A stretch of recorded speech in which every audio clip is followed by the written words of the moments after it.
Boys, welcome back. Today I'll be going over the 10 best villains of all time in my opinion, in my personal opinion. Full disclosure, I was gonna go to the gym right now, but then I ate spaghetti and meatballs and I figured that going on a full stomach would be a terrible idea if I did not want to throw up all over the floor of the gym on the squat rack. So here I am, the 10 greatest villains of all time, and let's get into it. And at number 9, obviously, we have Count Dooku at number 10. Sorry, did I say number 9 earlier? I meant number 10. If you've watched this channel before, then you know I love Count Dooku so much. I think he's awesome. I think he's one of the best characters in Star Wars, and as a villain, I think he's top notch. What's so cool about Dooku is that he starts off as someone who just wants to try the dark side of the Force. He wants to learn the dark side, he wants to become powerful, he wants to understand the Force, and more importantly, he wants to break off from the Republic and the Jedi. He wants to start his own thing, but then as he gets more and more into the dark side, the power of the dark side corrupts him, kind of like the ring from Lord of the Rings. The power of the dark side corrupts him and turns him into this monster that he wasn't. And that's how he becomes a villain, a full-fledged villain. I think he's awesome. I think he's a great character. I think he's one of the best characters in Star Wars, and I love his lightsaber. And if you need me to prove that I love his lightsaber, well, look no further. Let me show you something. Twice the pride, double the fall. That probably looked a lot cooler in my head, but it's a curved hill, so it's kind of actually hard to maneuver. It's hard to spin around, and my rim's not that tall. But yeah, I love how to do his lightsaber. I think it's sick. I think Count Dooku himself is a number 10 character. Now, up next at number 9, we have Uncle Ian from Alvin and the Chipmunks. And boys, round of applause, what a villain. Villain of the century right here. This guy is the definition of what it means to be a villain. No, Uncle Ian is not the villain at number 9. I'm not that absurd, boys. I'm not, what am I, a child? What am I, 3 years old? It's not Uncle Ian. You were stupid for ever thinking I was serious. It's Jack Horner, and Jack Horner's the villain. Jack Horner's the villain. A lot better, I know. Jack Horner from Puss in Boots: The Last Wish is unironically the number 9 spot for me. And here's why. Honestly, it's just because of one thing. There's one line that Jack Horner had that really made me start liking him a lot. And it was this. Let's watch it. You know, I never had much as a kid. Just loving parents, and stability in a mansion, and a thriving baked goods enterprise for me to inherit. Useless crap like... Useless crap like that. What a legend, Jack Horner. But do you guys see what he's doing here? Do you guys understand the significance of this scene? What Jack Horner is doing right now is he's making fun. Oh, holy cow, my light is off. My face is only half lit. I'm like Two-Face from Batman. Sorry about that, boys.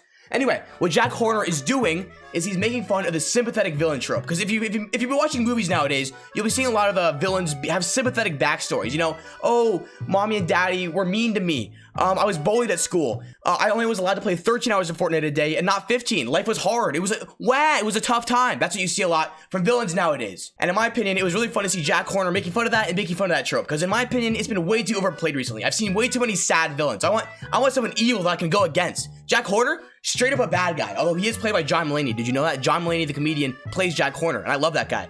Great character, great villain. Number 9. Now, from here on out, I promise the villains get a little more serious, a little more villain-esque, if you will. There's gonna be no more Jack Horners and Uncle Ians from Alvin and the Chipmunks, I swear. Next up at number 8, we have Voldemort. That's a real villain, boys, a real villain for you. You're welcome. I'm handing him to you on a silver platter. It's Voldemort. Yeah, Voldemort's great. Voldemort's the classic villain. You know, he does have a sympathetic background. He is sad, Tom Riddle, poor boy, sad story, orphanage, all the works. But then he's also just a great villain. Like, he's really cool. He's very powerful, and... What a nose, boys. That is a memorable nose if I ever saw one. I'm not sure J.K. Rowling envisioned that when she wrote the books, but man, they really took some creative licenses with the movies. But I'm sure J.K. Rowling was okay with it, but that's not the point. Point is, Voldemort's number 8, great villain, big fan of that guy, and now we're going on to number 7. And at number 7, we have Sauron. Sauron, now look, I know, look, I'm ready for a lot of the Tolkien heads in the comments to go to war with me. You know, I'm ready for the people who are able to recite Aragorn's speech at the Black Gate from heart.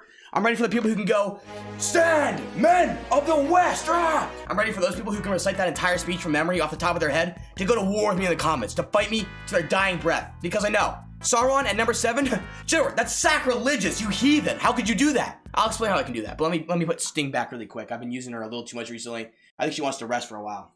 I've called it a she because Bilbo never specifies, neither does Frodo, so I feel like it's open for interpretation. And Sting is a feminine name in my mind. So, anyway, sorry, that's a tangent. But now we're talking about Sauron. Sauron. In my mind, Sauron is less of a character and more of the embodiment of evil in Middle-earth. You know what I mean? Like, yes, for a couple scenes in the movie, Sauron is a real character with a physical form. But for almost all of it, for most of it, the large majority, Sauron is an eye in the sky, an overwhelming presence that you feel. You feel the evil coming from the ring. You don't feel Sauron himself. You don't see Sauron himself. So, I think he's a good enemy, I would say. He's a good thing to fight against, but as a villain in terms of a character, he's not that great. I hope that makes sense. I feel like that's a decent way of explaining it. But if not, well, you know, the Tolkien heads are gonna kill me anyway, so I'm right here. Hit me with your best shot, boys. Hit me with your best shot. Anyway, Let's move on to number 6. Number 6. Number 6 is Homelander. Boys, I love the boys. Funny, that rhymed in a way. Homelander is one of the coolest villains I've ever seen in my entire life. I love the take on Superman, the evil take on Superman, because it's so true, boys. If Superman or anyone with his powers is evil, what the frig are we gonna do? We got nothing to stop him. We got Jack all in the box to stop him. He's not going anywhere. And what's really cool about Homelander is the fact that his villainy gets revealed to you over time. Like at first you're like, oh, Homelander, well, he's like Superman. He stopped those guys from robbing a bank, so I mean, he's probably a good guy, but he also killed them pretty violently. There's a lot going through your mind. And then as the show goes on, he gets more and more evil, more and more dark, more and more twisted, and it's revealed that he's more and more of a villain. I love the guy. I think he's great. I think he's an awesome villain. Now, boys, before we go on to number 5, I want to show you something. Oh, shoot, wrong thing. Ooh, nope, not that's not it either. Nope, not what? No, that's not it. Frick, what else? Oh, money, no. Oh, here it is. Subscribe. I don't know if you can read that. It says subscribe and then a little bit of thank you underneath. Boys, only a small percentage of you are actually subscribed to the channel. I'd really appreciate it if you're enjoying the video so far. If you go down and hit the subscribe button, it would mean a lot to me, really help me out, and I thank you very much. Oh man, I gotta pick all this money up by now. Was that worth the bit? Absolutely. Let's move on to number 5. And number 5 is Emperor Palpatine. Sorry, I gotta pick up this money really quick, so I'll be back in a sec. Right, sorry, as I was saying, Emperor Palpatine. Look, Emperor Palpatine, I know a lot of Star Wars fans out there might be really mad at me for putting Emperor Palpatine so low. Number 5? Out of the top 10, it's Emperor Palpatine. I know, let me explain. I'd say that putting Palpatine here was less of a consequence of him being a bad villain and more the consequence of me personally liking every other villain that's coming up more than him. Does that make sense? I love Palpatine. I think he's a great villain. I think his whole plot from the prequels, you know, to slowly divert power to him and become the Emperor, and the originals maintain that power. And then in terms of raw power himself, force lightning, lightsaber dueling, crazy spins, and force screams now? Is that a thing? I don't freaking know, boys. That's what my comment section tells me. But regardless, all I'm saying is that Emperor Palpatine is number 5 for me because the villains coming up are a little bit better. I still love him. Don't get me wrong. Still love the guy. And he's not the last Star Wars character we'll see. He's not the last one. So just hold on tight for that, boys. I promise. Another one that you probably know who it is coming up. I promise. But until then, we're gonna have to settle for number 4. And at number 4, we have everyone's favorite businessman, the one, the only, Gustavo Fring. Hello, my name is Gustavo, but you may call me Gus. And welcome to Los Pollos Hermanos. That was pretty good. That wasn't too bad, was it? Gustavo Fring is one of the greatest villains in cinema, hands down. He's such an iconic character. He's awesome. And if you boys didn't know it, he's got a chest for days. He's been hitting the gym, boys. He can probably bench 315 at this point. He's got an Arnold chest, so that's freaking awesome. Listen, there are hundreds, if not thousands of videos talking about what makes Gustavo Fring such a great villain, so I'm not gonna get into that in too much detail, but all you need to know is that this guy is manipulative. He's cold, he's smart, and he's calculating. He's awesome. If you've watched the show, you know how good he is, you know how unpredictable and scary he is, and you respect him. You love him. So, number 4 is Gustavo Fring.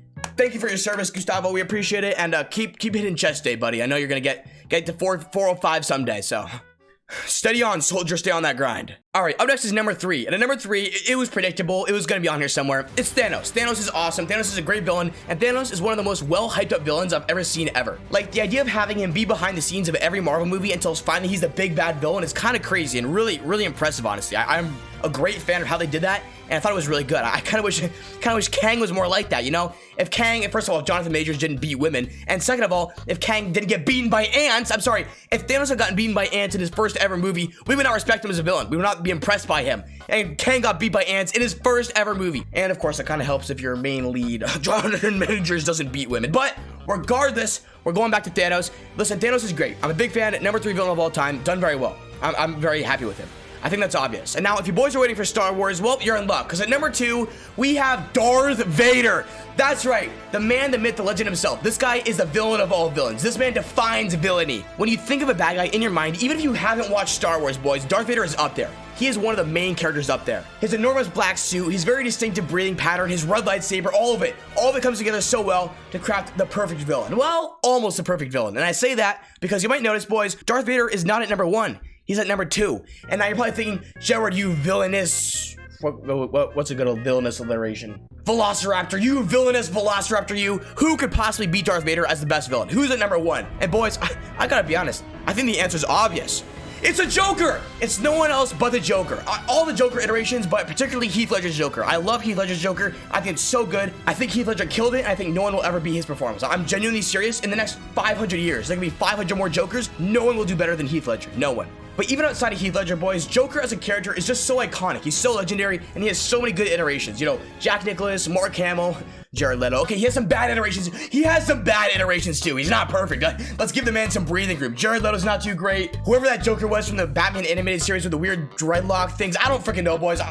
There were some bad Jokers, but there's been a lot of good ones too. And I think those are the ones we gotta focus on. Those are the goats of the generation. And one really underrated thing about Joker is his fight scenes. But to learn more about that, you gotta watch this video right here. The 10 best fight scenes of all times, boys. I hope you enjoy it. And thanks for watching. Catch you on the next one. Check out that video. See you later.